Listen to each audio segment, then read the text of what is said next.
Hello everyone, welcome to my channel. Please subscribe and stay tuned by clicking the bell icon.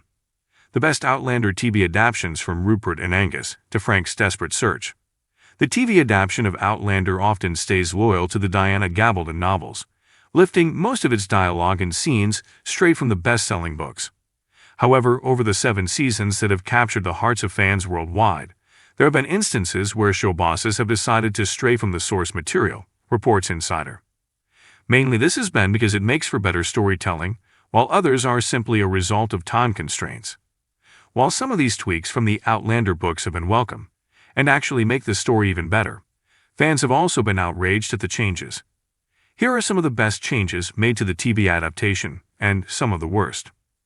Rupert Mackenzie, Grant O'Rourke, and Angus Moore, Stephen Walters, provide a bit of humor during Claire's Catriona Balfe early days at Castle Leoch as she comes to terms with the fact that she's traveled 200 years into the past.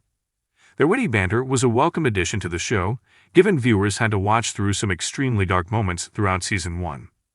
The first Outlander book was written solely from Claire's perspective, which means readers were unaware of how Frank, Tobias Menzies, reacted after Claire went through the stones at Craigna Dun. The TV show gives viewers an insight into Frank's tireless search across the Highlands, and the desperate lengths he went to for any scrap of information about his wife's whereabouts.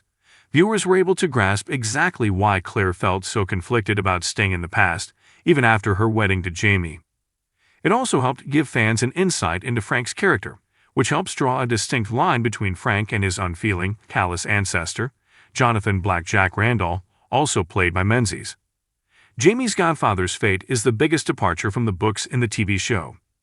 Whilst Diana wrote it so Murdo Fitzgibbons, Duncan Lockroix, died on the battlefield at Culloden at the beginning of the 3rd book, Voyager, the show's creators decided to keep his character alive for longer after realizing just how popular he was with audiences.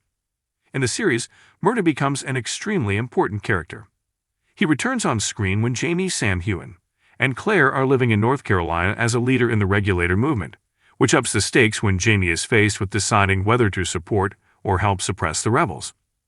Audiences were also able to view a softer side of him in his relationship with Jamie's aunt Jocasta, Maria Doyle Kennedy, something which ends up replacing the relationship Jocasta has with her former slave Ulysses, Colin McFarlane, in the books. His death in the show becomes a turning point for Jamie as he realizes that he can no longer support the British Army again, foreshadowing his decision to fight for patriots in the Revolutionary War. Another notable exit from the books was the TV show's handling of the Stephen Bonnet, Ed Speleers plotline. The pirates' run-ins with the Frasers spanned 3 of the novels, Drums of Autumn, The Fiery Cross, and A Breath of Snow and Ashes, and culminated after a protracted game of cat and mouse with Jamie and Roger Richard Rankin. But in the TV series, Bonnet's storyline was wrapped up before any other elements from the 6th book, something that almost all viewers welcomed, given that it felt like a repeat of Jamie and Claire's rivalry with Jack Randall in earlier seasons. Since Outlander first hit screens, it's garnered both attention and criticism due to its repeated use of sexual assault as a plot device. Jamie, Claire, and their daughter Brianna have all been victims. However, despite the criticism from viewers, show bosses are only following the storyline set out by Diana. Significantly changing or completely removing these scenes and storylines would be unthinkable to many Outlander fans, and it would be a struggle to reach the points the show goes to without them. The show's adaptation of the handling of sexual assault is that the aftermath of the horrendous ordeal is dealt in a more sensitive manner than in the books, specifically in the later seasons. If you like the video, don't forget to like, comment, and share.